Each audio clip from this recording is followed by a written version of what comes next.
Okay, hi guys. This is my third time recording. Been trying to fix this for a minute now.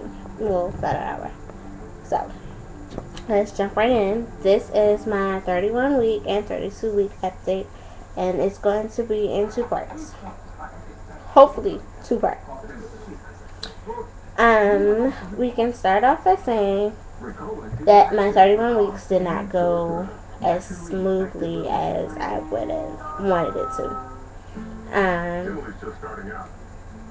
I went into the hospital on Wednesday thinking that I just had a UTI, nothing big, blah blah blah, and ended up being in labor for 17 hours. Yeah, sucks big time. But everything is okay. They were able to stop the contractions that were happening because I was having them for every 2 to 3 minutes. I didn't even know I was having them because I didn't feel them at all. I just had back pain, which is apparently back labor. So I think I could be expecting that in the next few weeks. They did tell me that at this time they checked me twice. And the first time they checked me, I was 1 centimeter dilated and 50% effaced. And then the second time, I was 2 centimeters dilated and 50% effaced. So, yeah, my doctor thinks he's going to come a little sooner than his due date, which now puts me into the cracking down stage and really hurrying up because my baby shower actually isn't scheduled until we have 2 dates booked for this particular place.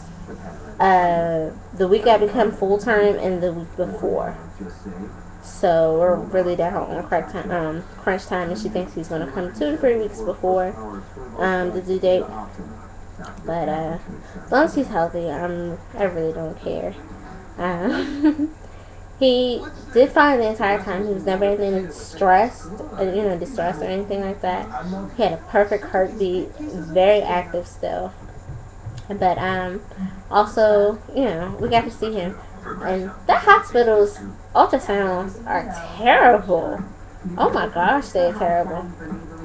But okay.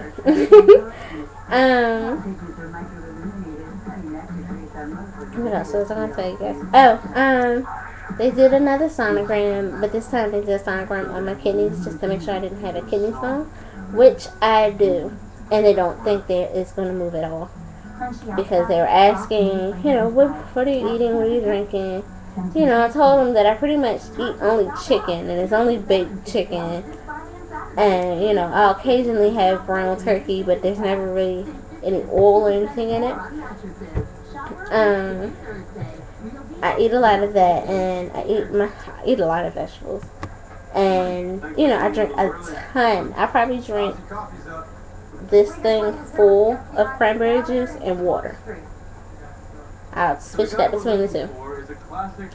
But they don't think it's moving. They think it's just causing me a whole lot of pain. So what they did was they ended up giving me an antibiotic that I have to take for the next 7 days. Well, for that 7 days, I only have 3 days left.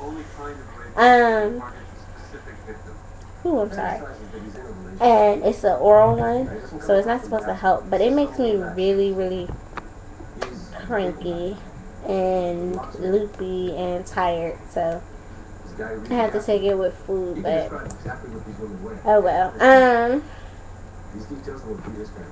So yeah, I went in Wednesday, and I didn't get released until Friday afternoon.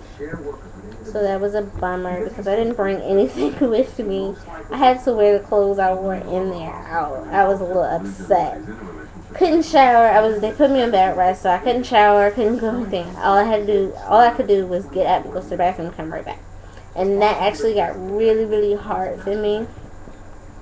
Now I'm noticing lately that it's hard for me to really kind of move too much or do anything too much for that matter.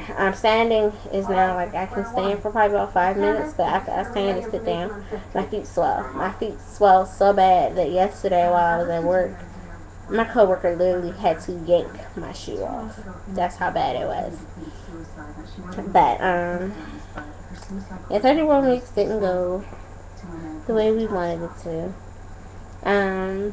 I wish I could give y'all the names of the medications that they gave me to stop the contractions, but they never told me. Like, they just were, okay, we gotta do this, we gotta do that, we gotta make sure the baby's stay. And I'm like, the whole time, I wasn't really in pain. I was just worried about the fact, my urine was discolored, so I figured I had a UTI. But of course, no. I would have a kidney stone and be in labor and not feel a single contraction. Like, the lady literally stood there and was watching a little monitor, and she was just like, oh my gosh, that's a big one. I think it goes up to like 12. Starts at 0 and then goes to like 12, and they go up like that. And they kept hitting every 2 minutes. They kept hitting the 12 mark. And the lady was like, did you feel that one? Did you feel that one?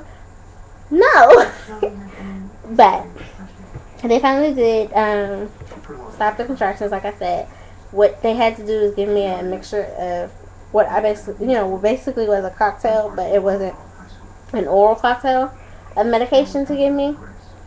Because the first one that they tried was a shot, and it worked, but it only lasted for like 4 hours.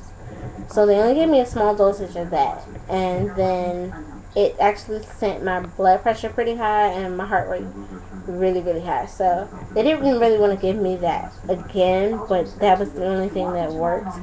So they gave me that. They gave me three medications orally. They were just little pills that I had to take. Another shot in my arm, and then I had to get a shot in my booty, which was painful. I had the night nurses, and they were pretty tired. So I had a lot of poking going on with these needles that I wouldn't say was pleasing. The IV that I got in my hand, ouch. Yeah. So I went in on the 2nd and got this IV, and it still hurts today on the 9th. But I went in and I got the IV. She tried to do it here, and then that one worked. And then she finally got it in my hand, my right hand. And that was the worst thing ever. It still hurts to this day when like I touch it, or I bend my hand, back too far, or I extend it too much. And it's got like a little lump or something in there. It hurts. So I definitely have to go to the doctors and get that checked out. I was supposed to have an appointment this week to get checked again, because she wants to constantly check my cervix now, because they think he's going to come early. That's him. But she didn't have any openings. When she did have an opening, I had to work. And I had already missed 3 days of work. I couldn't miss any more. So, I have to wait until next week when I'm 33 weeks to go for my appointment and get checked. Hopefully, I'm still only 2 centimeters dilated.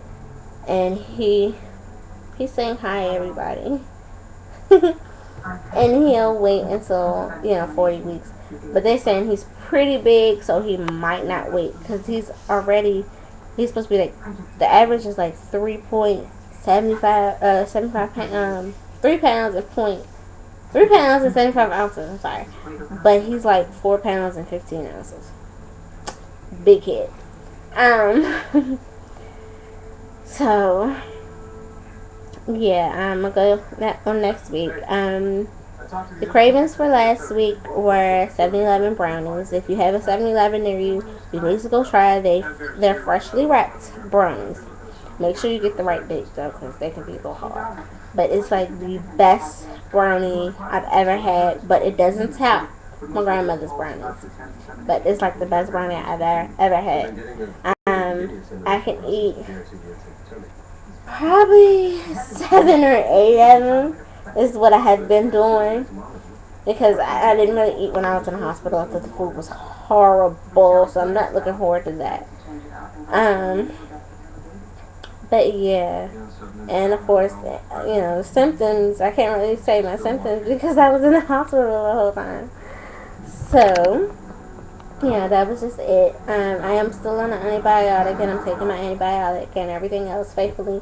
I also am taking I still take my prenatals. They want me to take those, and I have to take an iron pill, an iron supplement. So I have to make a point to go tomorrow and get this stupid iron supplement. They don't come in liquid or anything. They only come in these gel capsules, the particular ones that I have to have. And I don't do well with swallowing pills, so yeah. I think that's it. That's all for my 31 week update. And then part 2 will be the 32 week upload. And I wish I had a picture to show you guys, but I don't. This is fact. I turned 32 weeks on I had turned 31 weeks on Tuesday and ended up in the hospital on Wednesday and didn't get out until Friday. So, yeah. I'll see you guys in part 2, and I have a little extra surprise for you guys. So, see you then.